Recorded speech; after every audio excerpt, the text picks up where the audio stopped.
สหายโตเลิมเลขาธิการใหญ่คณะบริหารงานศูนย์กลางภาคคอมมิวนิสต์เวียดนามพร้อมด้วยคณะผู้แทนขั้นสูงภาครัฐเวียดนาม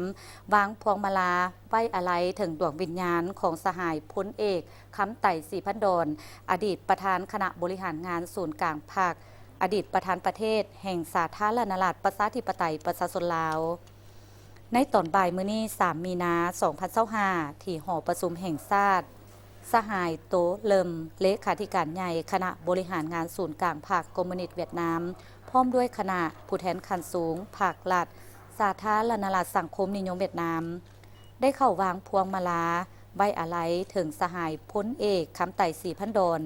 อดีตประธานคณะบริหารงานศูนย์กลางภาคอดีตประธานประเทศแห่งสาธารณรัฐประชาธิปไตยประชาชนลาวโอกาสนี้สหายโตเลิมเลขาธิการใหญ่คณะบริหารงานศูนย์กลางภาคคอมมิวนิสต์เวียดนามพร้อมด้วยคณะผู้แทนขั้นสูงภาครัฐสาธารณรัฐสังคมนิยมเวียดนามได้แสดงความอาลัยหักอย่างสุดซึ้งต่อการจากไปของสหายพลเอกคำไต่ศรีพันดร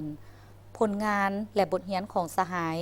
ยังฝังลึกในดวงใจของประชาชนลาวและประชาชนสองชาติลาวเวียดนามอ้ายน้อง